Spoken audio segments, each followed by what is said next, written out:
Hare Krishna.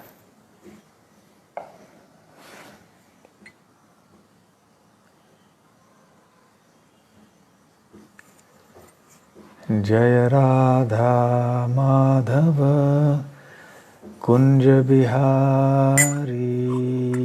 Jaya Radha Madhava Kunja Bihari.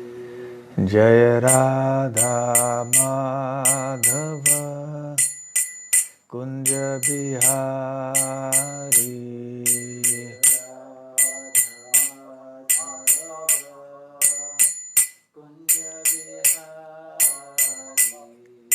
Jaya Gopijana Vallabha Girivaradhari.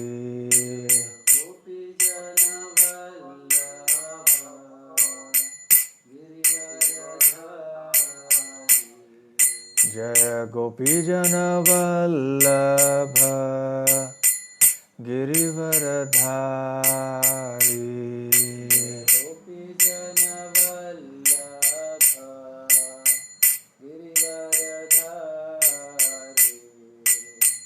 Yashodanandana Brajajana Ranjana.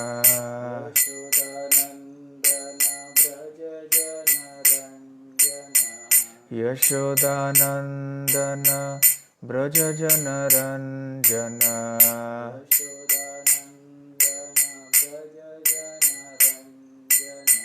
Yamuna Tira Vanachari.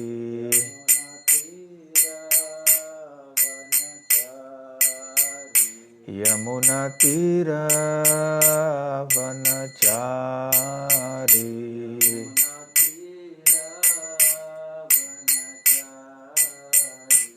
Jaya Radha Madhava Kunja Bihari.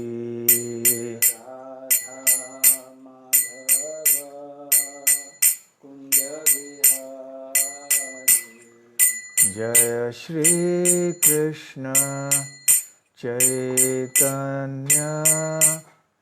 Prabhu Nityananda Shri Advaita Gadadhar Shivasadi Gaura Bhakta Vrinda.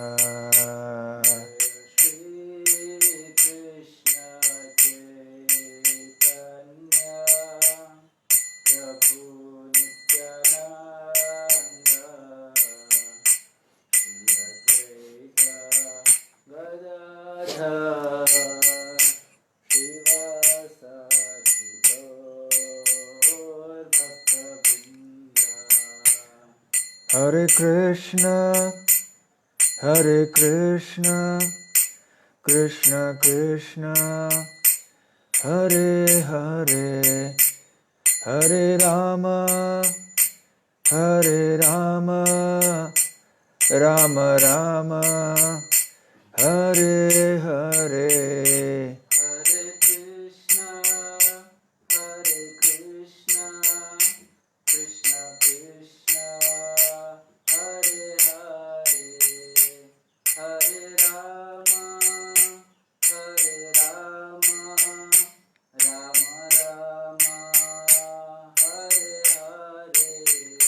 Hare Krishna, Hare Krishna, Krishna Krishna, Hare Hare, Hare Rama, Hare Rama, Rama Rama, Hare Hare.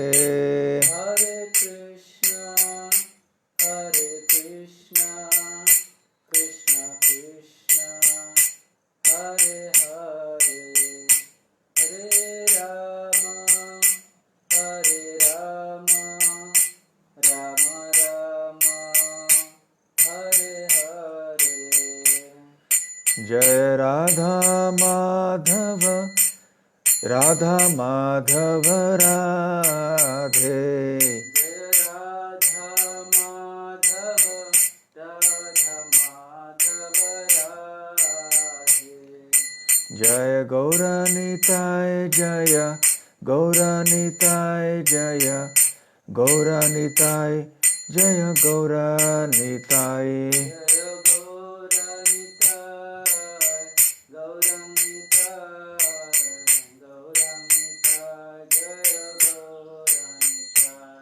जय जय प्रभुपाद प्रभुपाद प्रभुपाद जय जय प्रभुपाद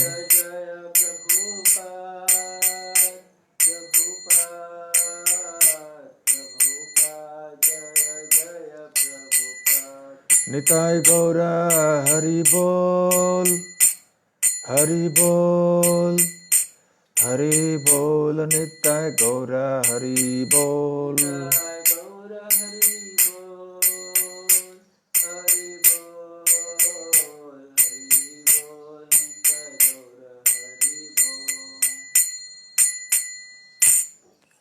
जय ओम विष्णुपाद परमहंस परिव्राजकाचार्य स्तोत्र सत His Divine Grace Abhay Charanar Vind Bhakti Vedanta Swami Srila Prabhupada ki jai Ananta Koti Vaishnava Vrinda ki jai Shri Shri Radha Madhava Ashta Sakhi Vrinda ki jai Shri Panch Tattva ki jai Shri Prahlad Nrsimha Dev ki jai Shri Shri Radha Madan Mohan ki jai Nitai Gaur Premanande समवेत भक्त वृंद की जय समवेत भक्त वृंद की जय समवेत भक्त वृंद की जय श्री श्री गुरु गौरांग की जय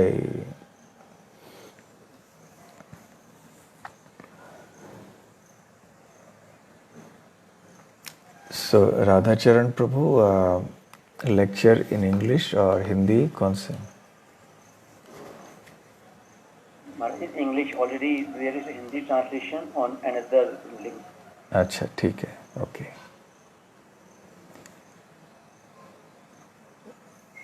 So I will be discussing one verse from Canto 3 Srimad Bhagavatam chapter 25 text 21. So all those of you who have the Bhagavatam with you, you kindly open to that verse. Can you all hear me? Yes, we can hear comfortably, Maharaj. Okay, fine. Yes, fine. Om Namo Bhagavate Vasudevaya. Om Namo Bhagavate Vasudevaya.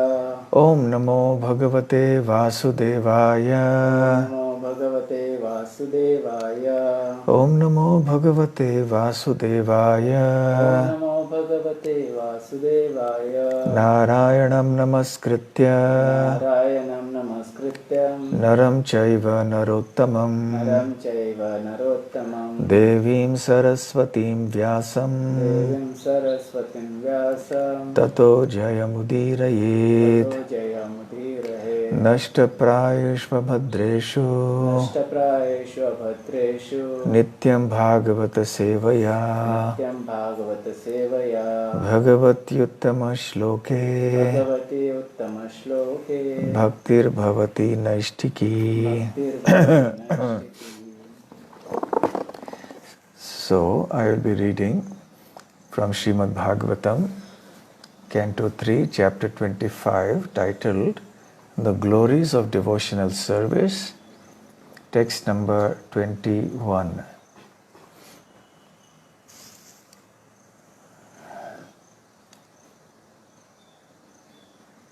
Titikshavaha karunikaha Titikshnavat Karunikah.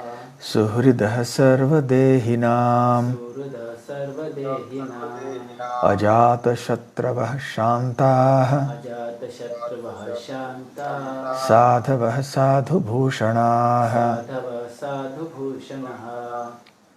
Titikshavaha karunikah Titikshnavat Karunikah. Suhridah sarvadehinam Surudha Sarvadehinam. Ajata shatravah shantah Ajata Shatravah Shanta. Sadhavah sadhu bhushanah Sadhava Sadhu Bhushanah. Titikshavaha karunikah Titikshavaha Karunikah. Suhridah sarvadehinam Surudha Durga Sarvadehina Ajata Shatravah Shantaha Jata Shatrava Shanta Sadhavah Sadhu Bhushanaha Sadhava Sadhushana Titikshavaha, Titikshavaha tolerant, Tolerant Karunikaha, Karunikaha merciful, Merciful Suhridaha, Surudaha friendly, Friendly Sarvadehinam, Sarvadehina to all living to entities. all living entities Ajata Shatravaha, Ajata Shatravaha inimical to no one. Inimical to no one Shantaha, Shantaha peaceful. Peaceful Sadhavaha, Sadhavaha abiding by scripture.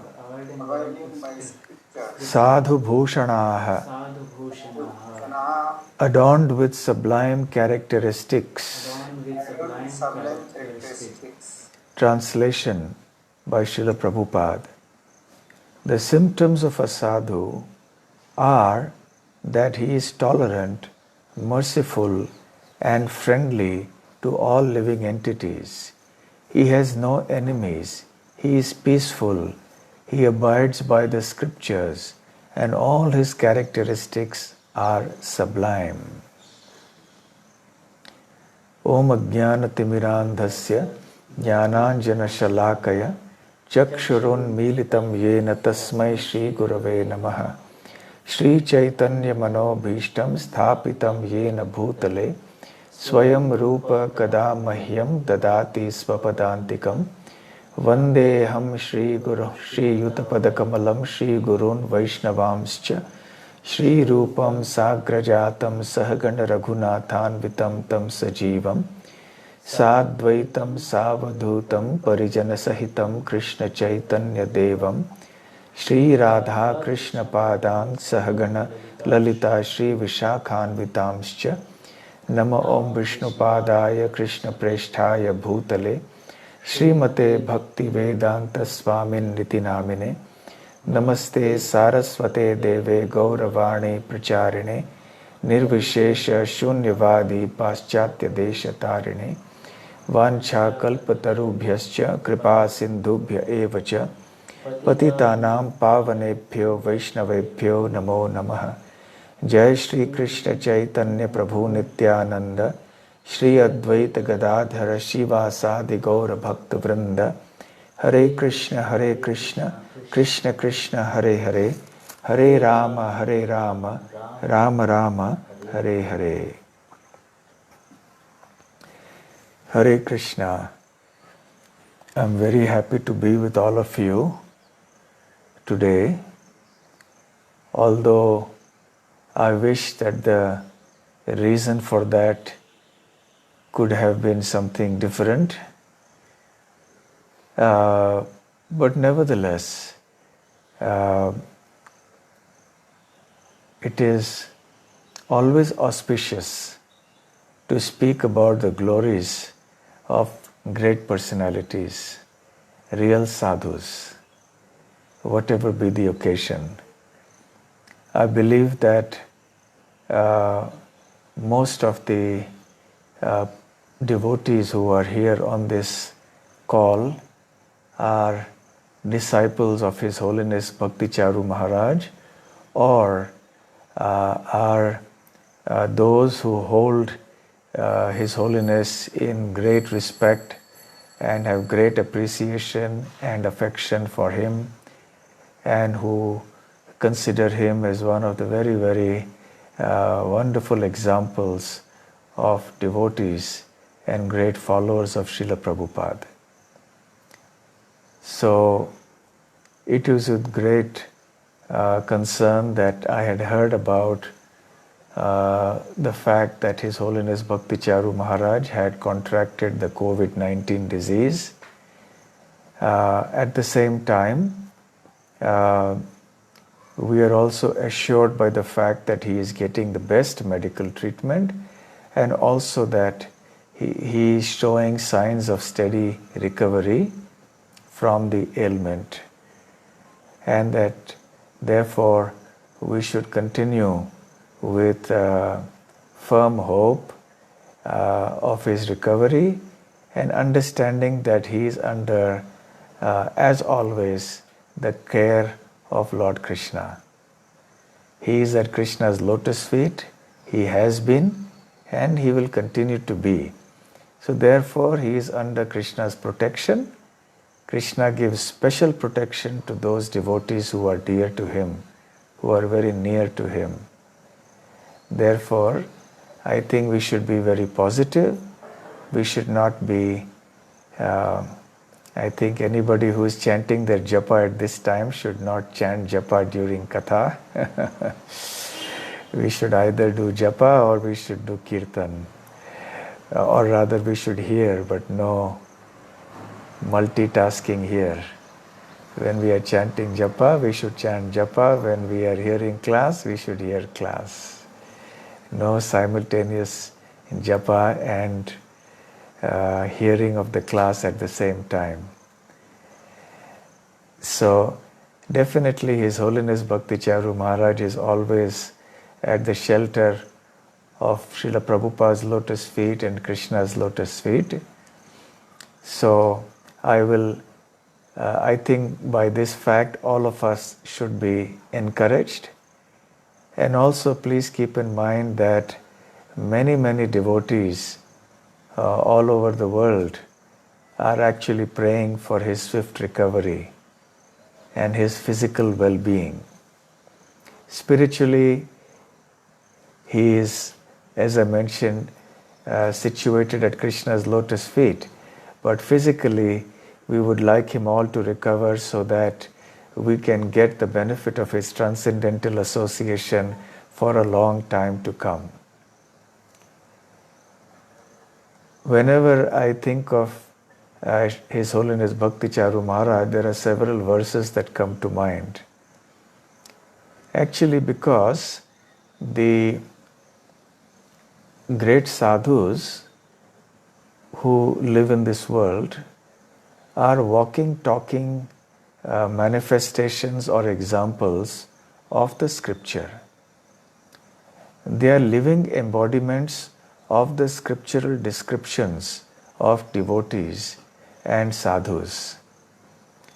So therefore, one understands and practically experiences what the scriptures are saying by examining the lives of very exalted personalities. So this is a practical understanding of the Shastric descriptions.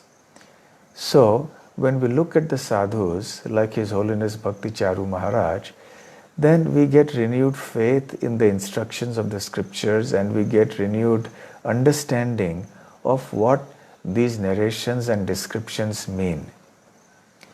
So therefore, certain scriptural verses come to life when we see them in the context of so many exalted devotees of the Lord. And when we look at certain devotees of the Lord, then certain verses immediately come to mind spontaneously. So for me, when I have remembered His Holiness Bhakti Charu Maharaj, then some verses have come up in my mind spontaneously, and I will discuss. And the verse that I read today is the main verse that comes to my mind, because this verse describes the qualities of a true sadhu. You see, in the third canto of the Srimad Bhagavatam, in the 25th chapter, we see Mother Devahuti asking questions to her son, the Supreme Lord, Kapiladev. And she asks him to give her good instructions so that she can be relieved of the suffering of material existence, and that the knot of the bondage of ignorance in her heart can be cut. Of course, Mother Devahuti is not an ordinary devotee. She is directly the mother of the Supreme Personality of Godhead, and therefore we should not understand her to be an ordinary conditioned soul. Nevertheless, she is playing the part of a conditioned soul for our benefit, just so that we can all learn these lessons. So being very kind upon his mother, who is also his devotee, and being very kind upon all of us, he uses Mother Devahuti as an instrument to give us many important messages. So he begins giving her instructions on Sankhya Yoga, which actually from one point of view means that we learn to distinguish between spirit and matter. But going deeper, Sankhya Yoga is not different from Bhakti Yoga. Why so? In the purports to Bhagavad Gita, Srila Prabhupada explains that Sankhya Yoga means that by analysis, by discrimination, we can come to the point of what is the root of this material creation. And that this root is ultimately transcendental, spiritual. Even though the material world is made of material elements, but the root cause of this material world is spiritual. The root is the Supreme Personality of Godhead. So by Sankhya Yoga, one can connect, because yoga means to connect. So one can connect to the root of all existence. But Srila Prabhupada explains, what does one do when one comes to the root of something? Let us say that you are dealing with the root of a tree.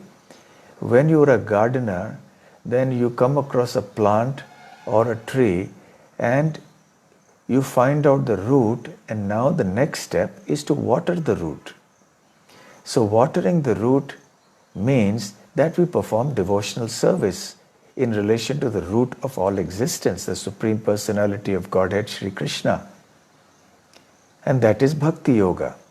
So in this way, there is no difference between Sankhya Yoga and Bhakti Yoga, because you cannot perform Bhakti Yoga unless you have understood who is the root of the material existence and of all existence. So Bhakti Yoga has these three stages of Sambandha, Abhidheya and Prayojana. In the stage of Sambandha, we understand who is the Lord, who we are, what is the material creation, and what is the interrelationship between these categories. So unless we know who we are and who the Lord is, and what the material creation is, how can we render bona fide devotional service? That is not possible. So therefore, Sankhya Yoga, Bhakti Yoga, etc., from this point of view are the same. So he describes devotional service. And then the question will arise that how does one get this devotional service? So, because we are accustomed to this material world, we naturally become very attached to this material world, to the various objects and phenomena and the people of this material world. That is the way of material existence. So because we become materially attached, we are forced to take birth again and again in this material world. That is the nature of existence here. So we are bound in the cycle of birth and death. So Lord Kapila says in the 20th verse of this chapter, that is the verse just before the verse that we read, he says, Prasangam ajaram pasham atmanah kavayo viduhu sa eva sadhushu krito moksha dvaram apavritam. He says, Prasangam ajaram pasham atmanah kavayo viduhu. So those who are kavayaha, kavis, who are great philosophers, very knowledgeable personalities, have said, they know, viduhu, that the prasangam, the attachment to the objects of this world, to the people of this world, is the source of the greatest bondage to the material world. Sa eva sadhushu kritaha. Similarly, the same attachment, when it is applied to the sadhus, the real devotees of the Lord, moksha dvaram apavritam. Apavritam means to open up, And moksha dwara means the doors of liberation. So being attached to the people, the things and the experiences of this world makes us bound in the cycle of birth and death. But that same nature to be attached, when it is channelized towards the great sadhus, then the door to liberation is opened. So Srila Prabhupada mentions that the living entity must be attached to something or someone. Because we are living entities, we are conscious. So we have the nature to be attached. So if we become attached to the things of this world, that will lead to bondage and suffering. But that same tendency to be attached, if that is channelized towards the great sadhus, sa eva sadhushu kritaha, then what happens? Moksha dwaram apavritam. The doors to liberation open up. So this is indeed a very, very important tip for us. That instead of being attached to the things and people of this world, let us become attached to the devotees of this world. Now, being attached to the devotees of this world is not merely a physical attachment to the body of that sadhu or the devotee.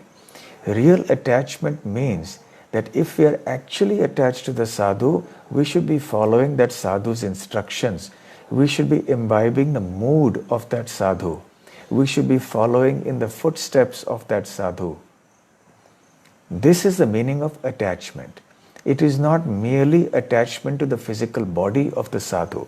That, of course, is natural, because we would like to get the vapuhu or the physical association of that sadhu, because we are in association with that physical form of the sadhu. Whenever we think of that sadhu, we think of his physical form. So naturally that is there. But we must go also beyond that. In addition to this, we must fundamentally look at the mood, the teachings, the instructions, the examples set by these sadhus. So this is the meaning of being attached to the sadhus. So having heard this, Mother Devahuti may have in her mind thought of a question that, all right, it is important for us to become attached to devotees. That attachment we must transfer to the sadhus. But how does one recognize a sadhu? Very important question. So therefore, Kapila Dev, from text, the next 5 verses, that is text 21, 22, 23, 24, for the next 4 verses, he speaks about the qualities of a sadhu. And then from text 25 onwards, he speaks about the results of associating with such a sadhu, of being attached to such sadhus. Because in this world, we're always looking for some benefit. The ultimate benefit is Krishna consciousness. So we want to know how we can become Krishna conscious, which is the ultimate benefit and perfection of life. What will happen if we associate with sadhus? In what way will we get benefited? So those few verses give us then the benefit of associating with sadhus. So the series of 4 verses, starting with text 21, give us, in the words of Lord Kapila Dev, the qualities of a sadhu. So in this 21st verse, which we just read, Lord Kapila is speaking of certain qualities. The first quality that he speaks of is titikshavaha, and the second is karunikaha. So it is in the plural, he is talking about the sadhus. The sadhus have these qualities of being titikshavaha, that is tolerant, karunikaha, they are merciful, etc. So Srila Prabhupada begins his purport by speaking about the quality of mercy, which is the second quality that is mentioned in this verse of today. But there is a reason why Srila Prabhupada speaks about the second verse and then he later comes to the first quality. So the second quality in this verse is karuna, karunya. And therefore the sadhu is karunika, which means he is very merciful. The word karuna means mercy. The devotee of the Lord is automatically very kind and very merciful to everybody. So Srila Prabhupada mentions in the purport, because we did not read the purport, so I will read sections of the purport and then for each section I will make some comments. So I quote, "A sadhu as described above is a devotee of the Lord. His concern therefore is to enlighten people." No, the next verse you can put up, 21. No, this is verse 20. You please put up 21. Yes. Okay, so we can read from there. "A sadhu as described above is a devotee of the Lord. His concern therefore is to enlighten people in devotional service to the Lord. That is his mercy. He knows that without devotional service to the Lord, human life is spoiled. A devotee travels all over the country, from door to door, preaching, 'Be Krishna conscious, be a devotee of Lord Krishna. Don't spoil your life in simply fulfilling your animal propensities. Human life is meant for self-realization or Krishna consciousness. These are the preachings of a sadhu. He is not satisfied with his own liberation. He always thinks about others. He is the most compassionate personality towards all the fallen souls. Therefore, one of his qualifications is karunika, great mercy to the fallen souls." Unquote. So, in this section of the purport, Srila Prabhupada describes the second quality that Kapila Dev has mentioned in this verse, which is that he is very merciful, karunika. And what is the mercy of the Lord? What is the meaning of mercy? On the material platform, people may have various understandings of the word mercy. There can be mercy in Sattva Guna, there can be mercy in Rajagun, mercy in Tamogun. We can try to, all the mercy is generally a sattvic quality, but when it applies in a tamasic way to promote tamasic qualities by a misplaced sense of mercy, then that mercy can only be understood as being tamasic mercy.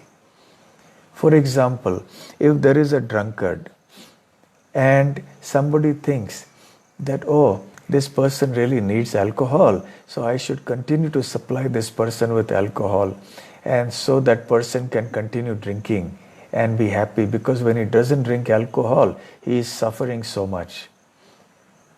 So this kind of compassion is misplaced.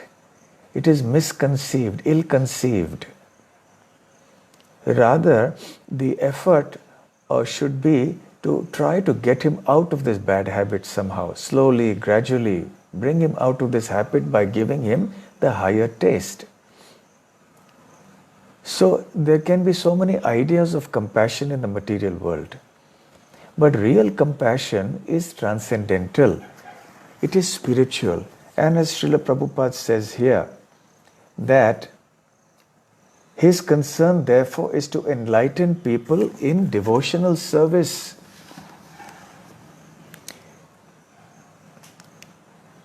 And yes, that is his mercy. His concern therefore is to enlighten people in devotional service to the Lord. That is his mercy. So what is the mercy of a sadhu? The mercy of a sadhu is that he wants to enlighten people in devotional service, somehow or the other. Because the devotee understands that everyone is suffering in material existence, and therefore he goes and tells them about the perfection of human life. He doesn't think only about himself. This is also the nature of Sri Prahlad Maharaj. Prahlad Maharaj also speaks about this. Naivod vijay paraduratyaya vaitaranyas tvadvire gayana mahamrita magna chittaha. He says, Naivod vijay paraduratyaya vaitaranyas. This material world is full of suffering. But I am not perturbed by this. Tvadvire gayana mahamrita magna chitta. Because I am constantly engaged in the hearing and chanting of the glories of Lord Krishna. So personally I have no problems. But I am shoche tato vimukha indriyartha maya sukhaya bharamudvahato vimudhan.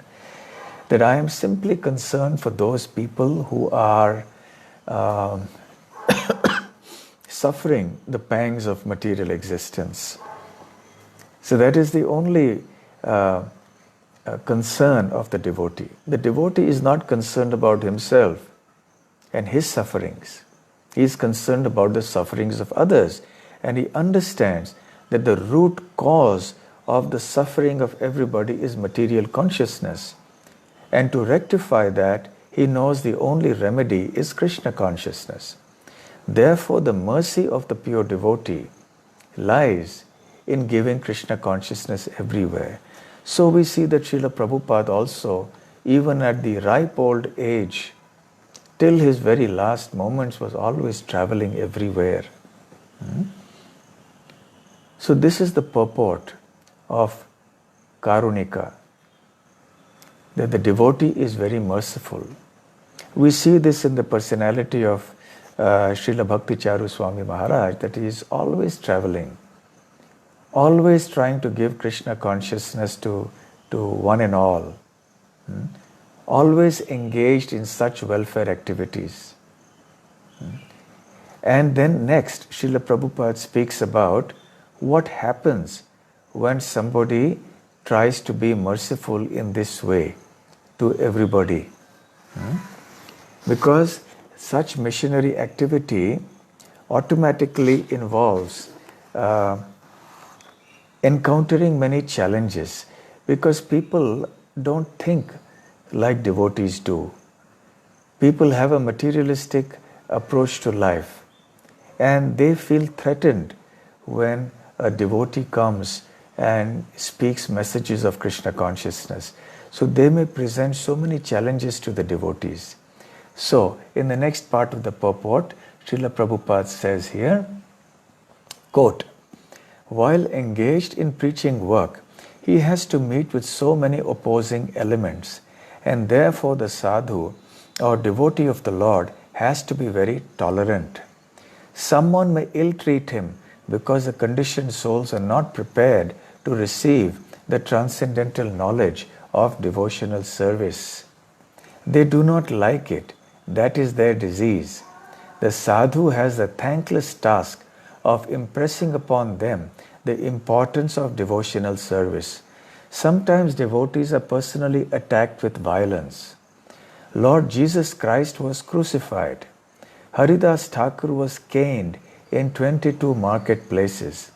And Lord Chaitanya's principal assistant, Nityananda, was personally attacked by Jagai and Madhai.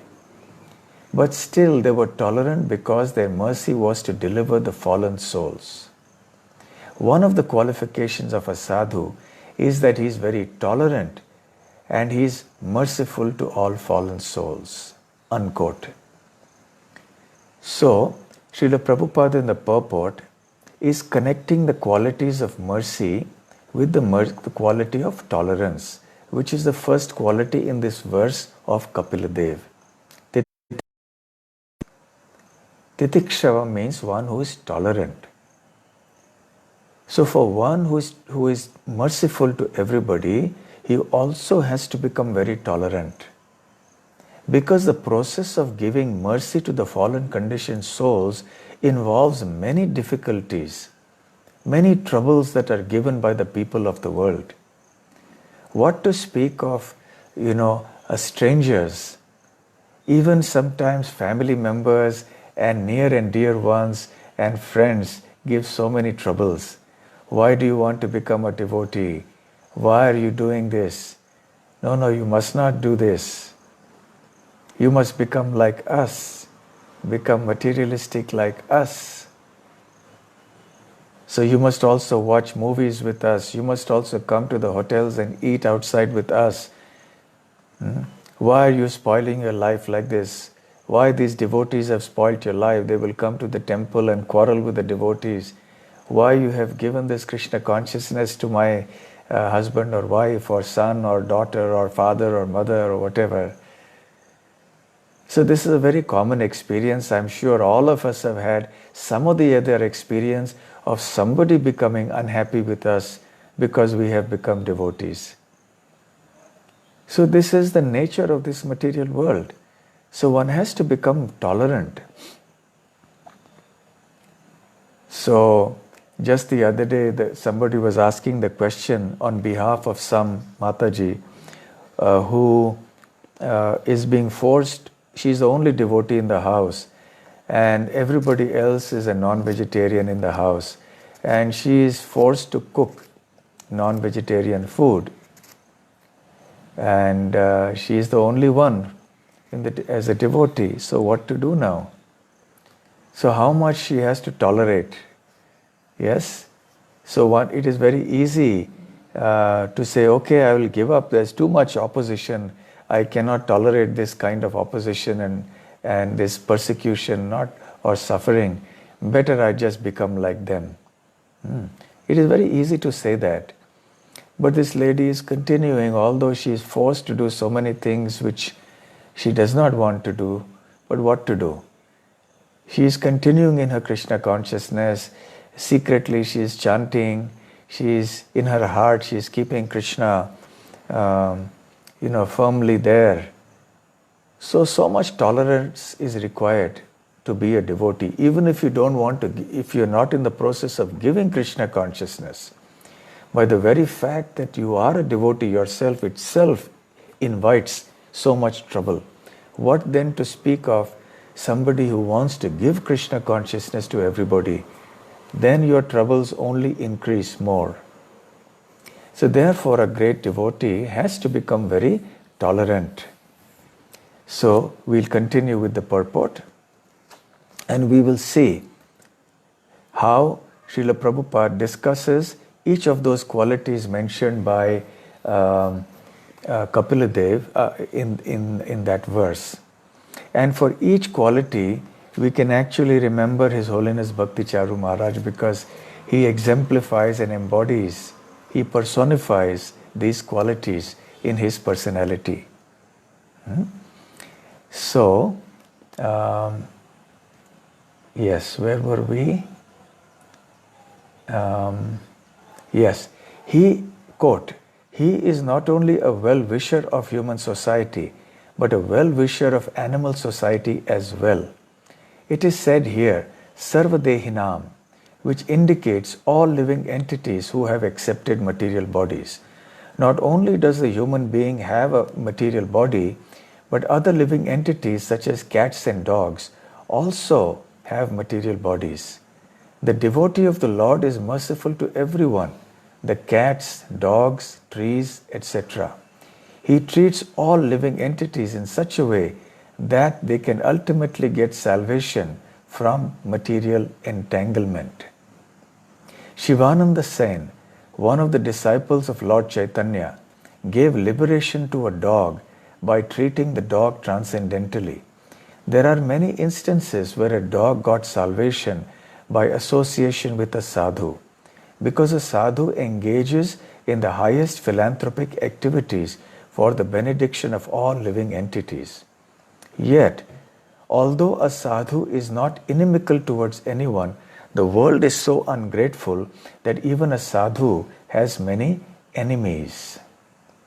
So here, Srila Prabhupada is describing the next quality, which is Suhridaha Sarvadehinam, the third quality of a sadhu. The word Suhrid is very important.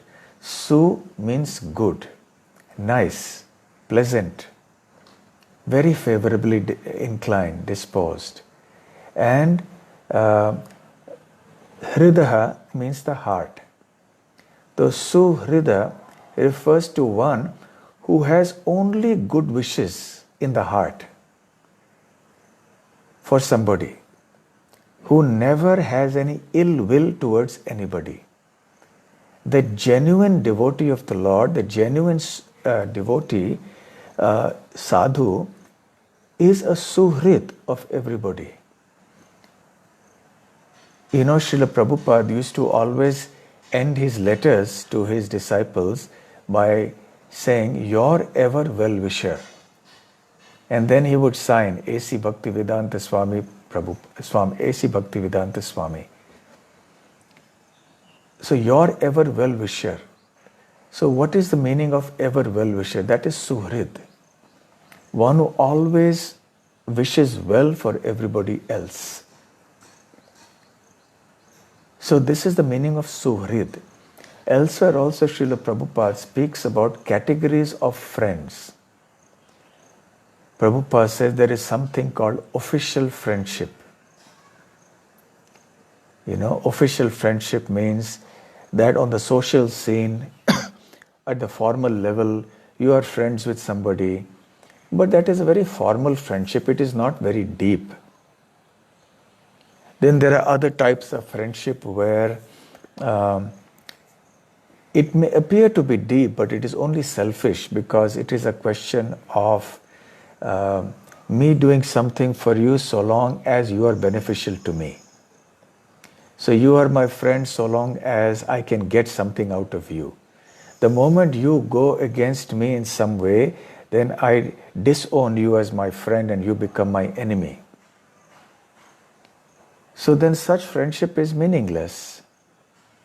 There are other closer concepts or terms that describe friends like Sakha. You know, for Krishna's cowherd boyfriends in Vrindavan, we say the Sakhas of Krishna. Or the gopis are called Sakhis. So Sakha is also something very close. But the word Suhrit is very special because it indicates someone who from his very heart is your well-wisher, who has only good wishes for you. So in this world, sometimes in worldly relationships we may see that with parents towards their children.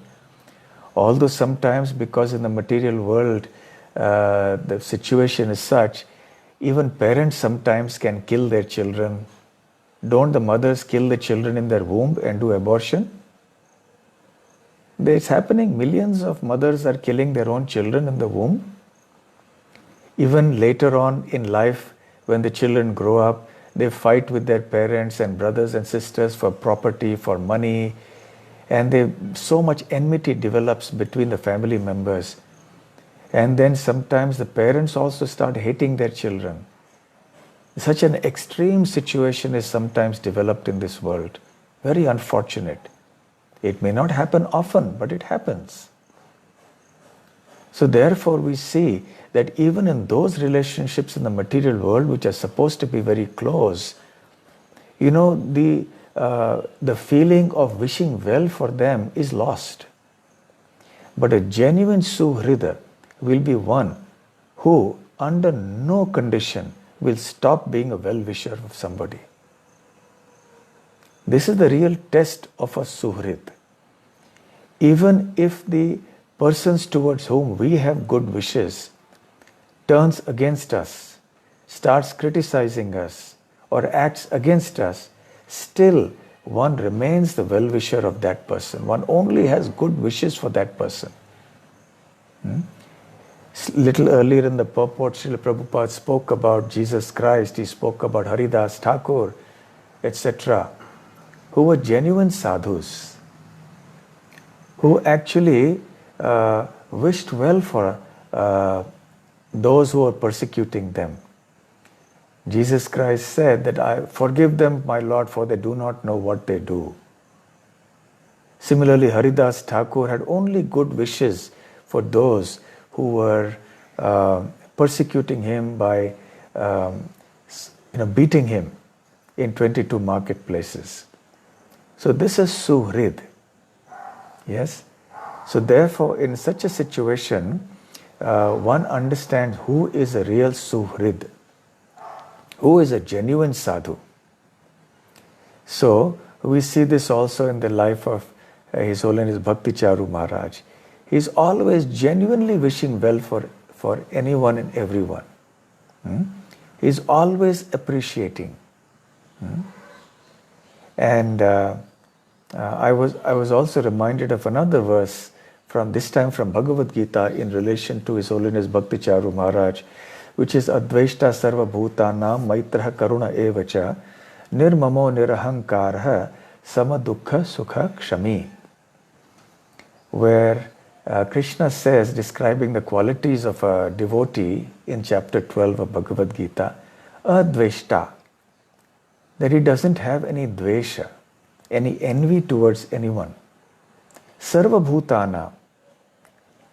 And this is one quality I have noticed in Bhakti Charu Maharaj, that he is never envious of anybody. This is the quality of a real sadhu.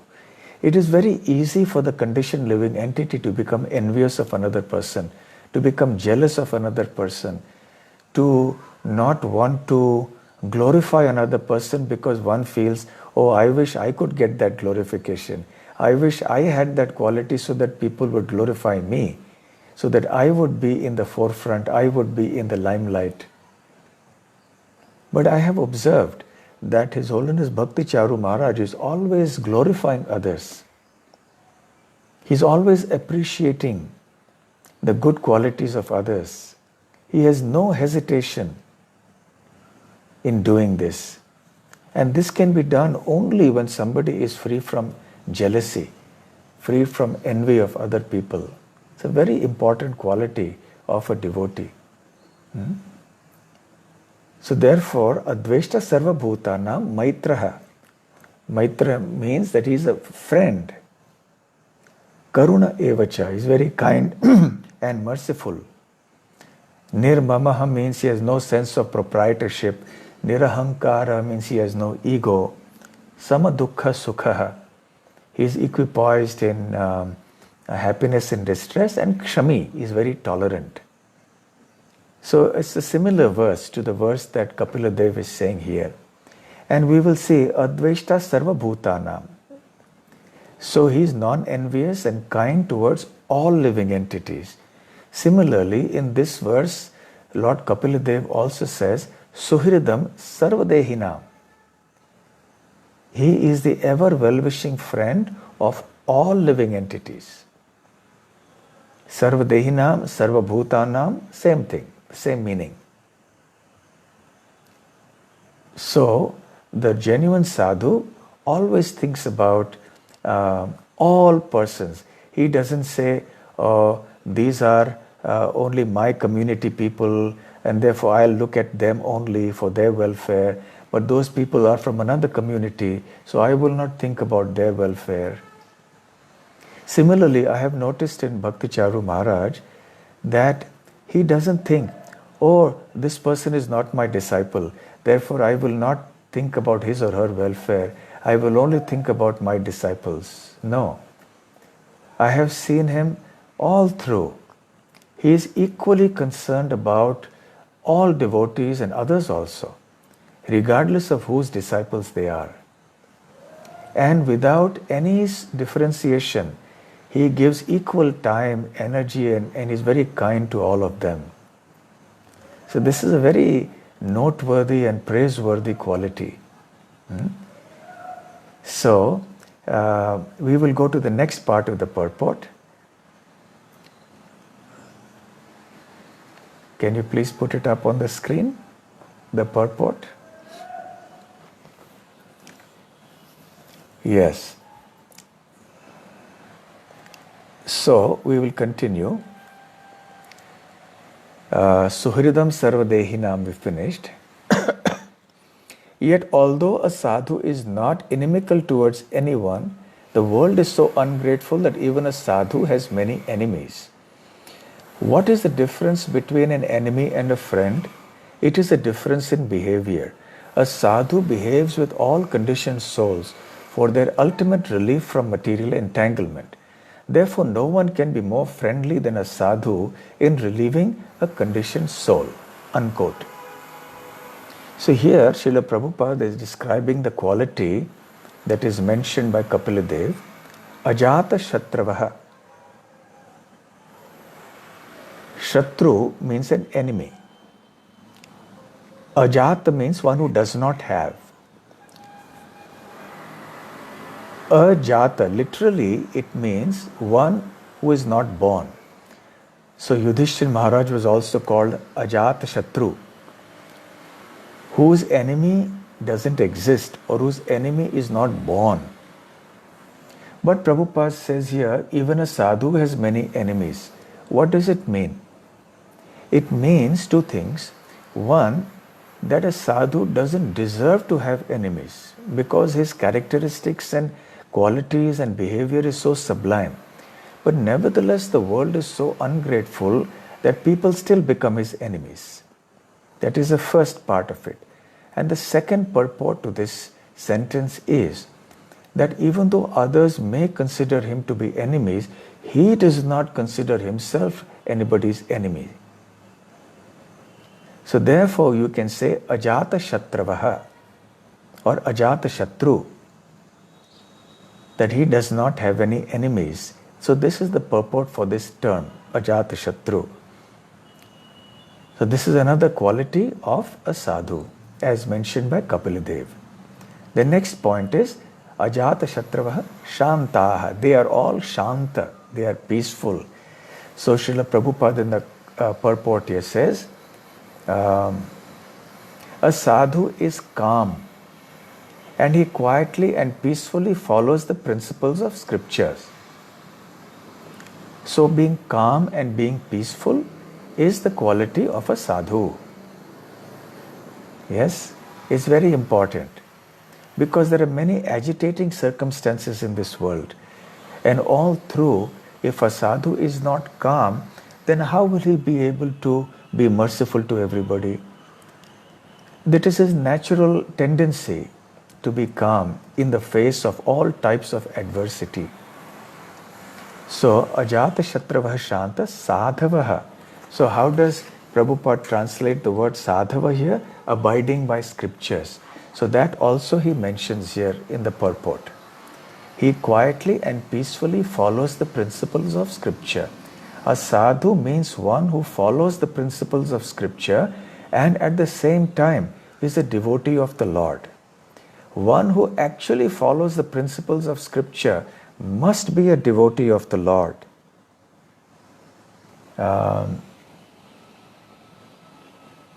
One who actually follows the principles of scriptures must be a devotee of the Lord, because all the Shastras instruct us to obey the orders of the personality of Godhead. Therefore, a sadhu means a follower of the scriptural injunctions and a devotee of the Lord.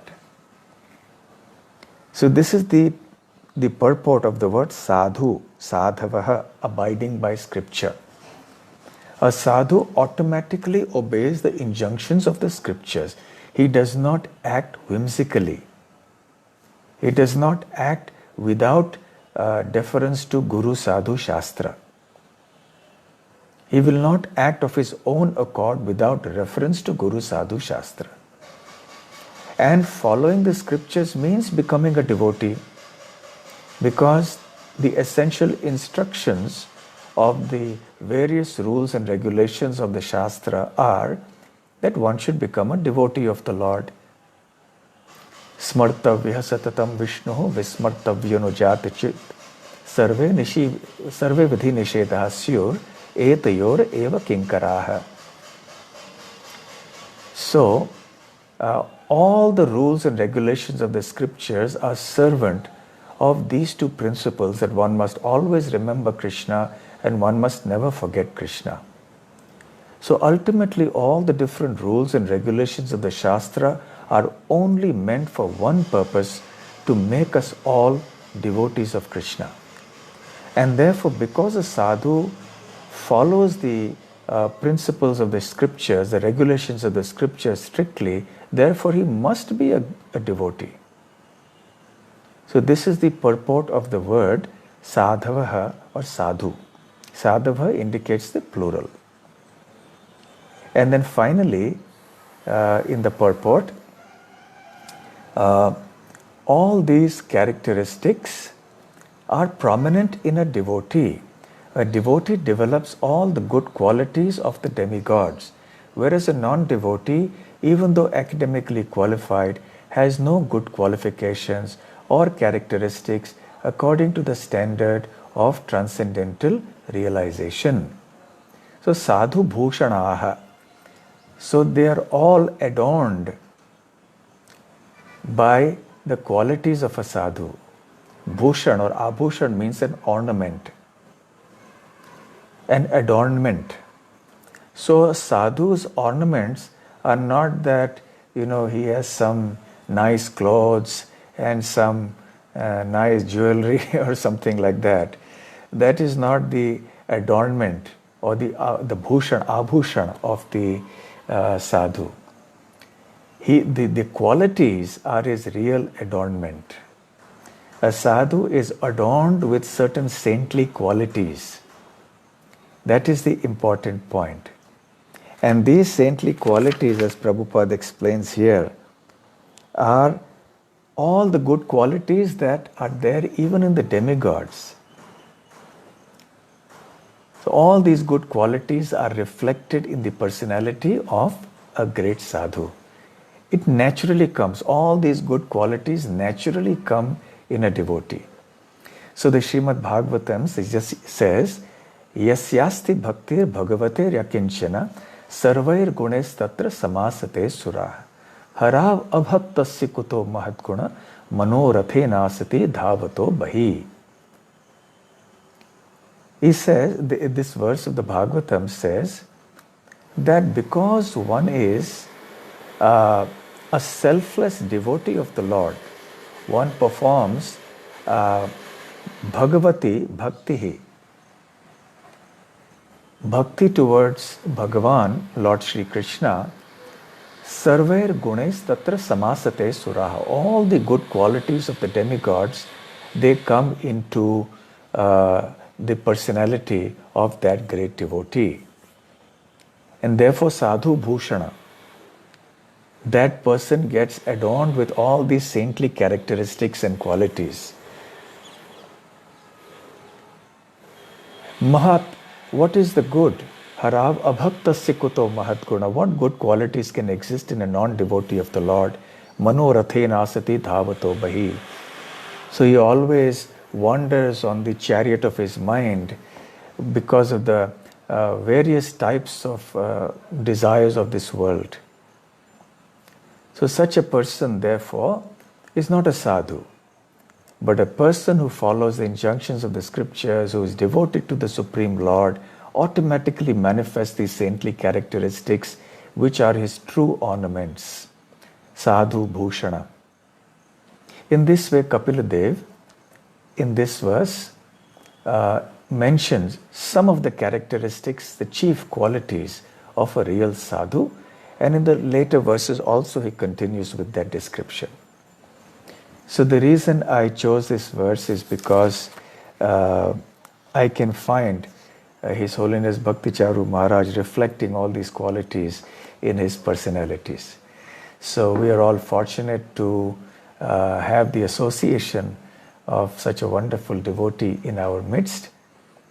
And right now, from a physical point of view, he is going through a challenge, but we are all praying that Krishna may be kind upon the world, upon our movement, that he may facilitate his recovery, so that he may give us all his wonderful association.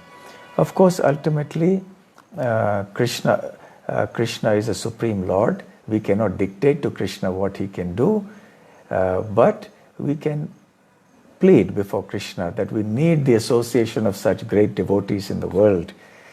So kindly bring him back to good health very soon, so he can give his association to everybody here. So with this, I will end. Thank you very much. Hare Krishna, Krishna Krishna, Hare Hare, Hare Ram, Ram Ram, Hare Hare. His Holiness Bhakti Charu Swami Maharaj ki Jai, Srila Prabhupada ki Jai. So, Radhacharan Prabhu, what would you like? Some questions or? Thank you very much, Maharaj. So, anybody is having any questions? You can raise their hands in the chat. Or maybe they can just type in the chat. They can type in the chat box. That may be easier. Also, they can speak directly on the screen also. They will unmute. Okay. Amrita Prabhu, can unmute Sundar Keshav Das? Sundar Keshav Prabhu, you can unmute yourself and speak. Okay, Hare Krishna, Radha and Pranam. Hare Krishna. Am I audible? Yes. You can speak. Continue. Yes, please speak. Okay. Maharaj, in this regard, one question raised in my mind.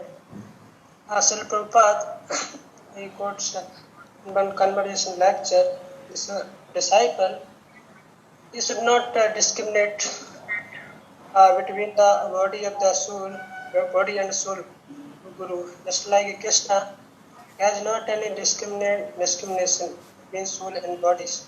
Just for disciple, his Guru is also like a Krishna. That means Daksha Dharitpena Samasta Shastra. The Prabhupada talks, this is our philosophy. So, Maharaj, my question is this, in this regard, just we are saying this is spiritual master, which is like a Krishna, just like a God. There is not any difference between, we cannot discriminate about that. So, how can you understand this situation? Just when we see the Guru is not impacted spiritually, is impacted physically. Just we see we are actually discriminating in this regard. So, how we can understand this fact? No, it is not like that. That because somebody is a exalted devotee, that therefore his body will not have difficulty. And it is not that we are, in any way creating an offense. See, even in Srila Prabhupada's life, we see towards the end, in his old age, he had so many health problems. So it is natural. So long as we are here in this world, and this body is there with us, we will have to keep that in mind. The body is there. It will fall sick. It will grow old. So all these issues will be there. But the issue is that a devotee's body is spiritualized because of contact with Krishna consciousness. And this is the example that Srila Prabhupada gives, just as an iron rod, when placed in a fire for a sufficient length of time, will also become red hot and acquire the qualities of fire. At this time, the iron rod becomes non-different from fire. You cannot say the iron rod is different from the fire because it has acquired the qualities. So, but it is still also an iron rod. In the same way, a devotee's body becomes spiritualized by contact with Krishna consciousness. At the same time, because the body is still existing within the material world, we must also keep in mind that there will be this bodily problems that come, and we will have to give proper care to the body and give due consideration to the body. Okay? Maharaj, just like we give the analogy of iron rod. So when we put the iron rod into fire, so that iron rod becomes also fire. But after sometimes when we pull it out from the fire, so against become no iron. So when we see in a devotee's case or any great devotees, so then they left the bodies. So and that body just becomes samadhi. So when we approach samadhi, so we can get a benefit the same manner when we physically. Yes, definitely. Because the body of an exalted devotee is purified. in connection with Krishna. So therefore, one also gets some transcendental benefit like that. Yes. It's not a whole symptoms from the whatever samadhi, when we visited samadhi, so we can't say that the same kind of result we are getting in that samadhi. You see, on the transcendental platform, the association with the devotee goes beyond the material body.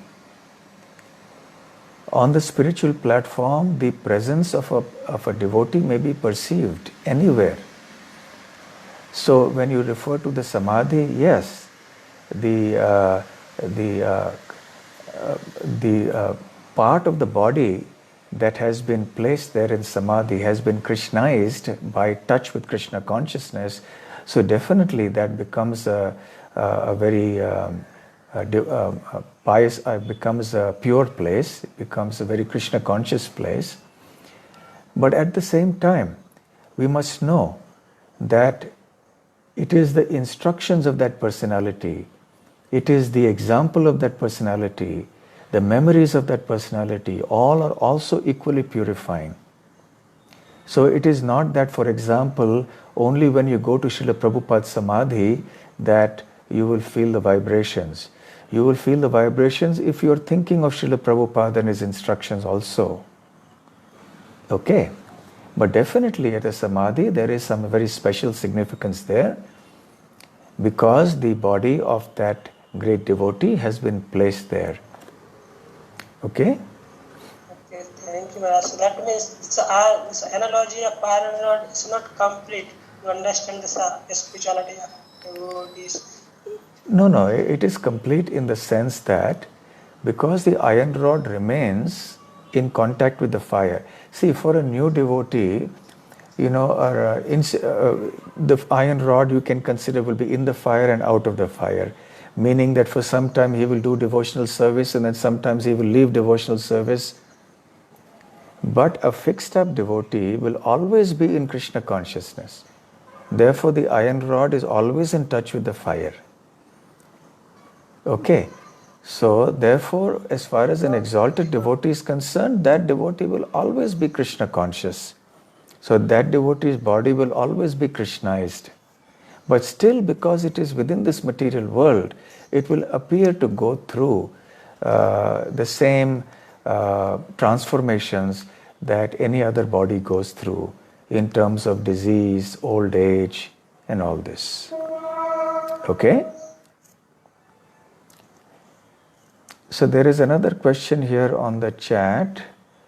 The question is, we have attachment for the devotees, but simultaneously we have material attachments also. Please enlighten us by guiding few steps to increase the attachments towards pure devotees. As I mentioned in the course of the talk, the attachment to the pure devotees is both Vapu and Vani. But Vani is more important than the Vapu, because the Vapu is temporary, but the Vani is permanent. You cannot always get the physical association of some great devotee. For 5 minutes you may get association, then you have to go away, then that great devotee travels to some other place. He may not be with you always. But the Vani is there with us always.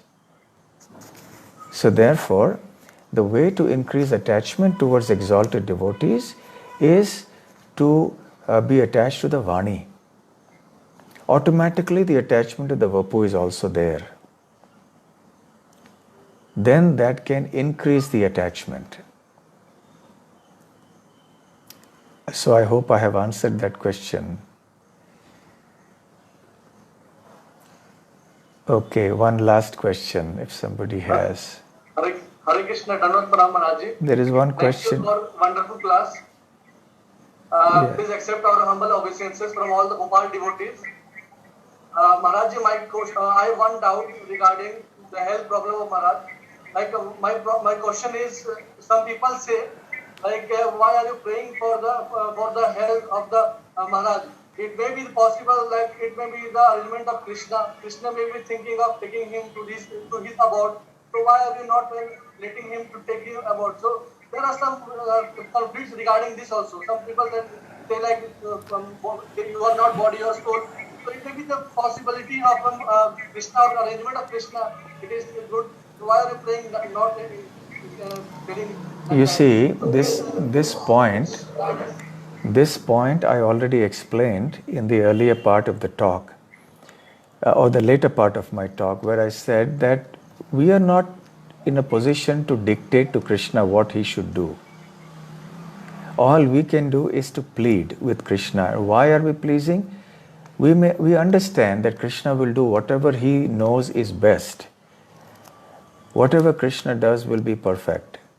But at the same time, because we seek the association on the physical platform also of great devotees, therefore we may pray. So therefore in our prayers we will sometimes qualify the prayer by saying, if you desire, my Lord, if you desire, please make His Holiness Bhakti Charu Swami Maharaj recover so that we may have his association for a long time to come, so that he may also go and give Krishna consciousness and his kind, compassionate association to many, many people of this world. If you so desire, my Lord, please enable him to recover quickly. So by praying in this way, that is not a conflict. So this is not a valid argument that, just let it happen, why should we pray? We may pray sometimes for the association of such exalted souls. Yes, there may be other situations where we may recognize that ultimately this is Krishna's desire and this is going to happen, and therefore we reconcile to that and say, my Lord, if this is your desire, so be it, and we can go along like that. But here we do not see that kind of an indication. You get the point? So there is the doctors are saying, yes, there is improvement, there is all hope. So then why not pray like this? So we should not be arguing in that way. Okay. Hare